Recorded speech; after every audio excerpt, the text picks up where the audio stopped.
మీకు తెలుసా, బ్రిటిష్ వాళ్ళు దాదాపు 200 ఏళ్ల పాటు భారత్ ని పాలించిన ఒక రాష్ట్రాన్ని మాత్రం వారి ఆధీనంలోకి తెచ్చుకోలేకపోయారు. అది ఏంటో తెలుసా? గోవా. ఎందుకంటే 1510లోనే గోవా మీద పోర్చుగీసులు ఆధిపత్యం సాధించారు. అక్కడ వారు తమ వ్యాపారాలను ప్రారంభించి మార్కెట్లు నిర్మించుకున్నారు. గోవాను తమ మెయిన్ బ్రాంచ్ గా మార్చుకున్నారు. మరోవైపు బ్రిటిషులు 1600 సంవత్సరంలో భారత్ కు వచ్చి ఈస్ట్ ఇండియా కంపెనీని స్టార్ట్ చేశారు. దానికోసం వారికి మద్రాస్, బొంబాయి, కలకత్తా లాంటి ప్రధాన వ్యాపార నగరాలు కావాల్సి వచ్చింది. కానీ నిజమైన పాలన మాత్రం 1750లో ప్లాసీ యుద్ధం తర్వాత మొదలైంది. గోవా అప్పటికే పోర్చుగల్ ఆధీనంలో బలమైన కంట్రోల్లో ఉంది. అంతేకాదు, బ్రిటన్ మరియు పోర్చుగల్ అప్పటికే మిత్ర దేశాలు. 1373లో కుదిరిన ఆంగ్లో పోర్చుగీస్ ఒప్పందం కారణంగా బ్రిటిష్ వాళ్ళు గోవాపై దాడి చేయలేదు. అందుకే గోవా పోర్చుగీస్ పాలనలోనే నిలిచిపోయింది. 1947లో భారత్ కు స్వతంత్రం వచ్చింది, కానీ పోర్చుగీస్ గోవాను వదలలేదు.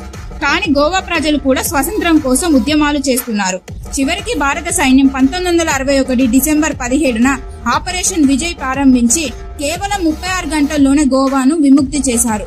అంటే దాదాపు 450 ఏళ్ల పాటు పోర్చుగీస్ గోవాను పరిపాలించారు. ఇదే గోవా చరిత్రలో దాగిన నిజం. ఇలాంటి చరిత్ర రహస్యాలు తెలుసుకోవడానికి మన ఛానల్ ని సబ్స్క్రైబ్ చేసుకోండి.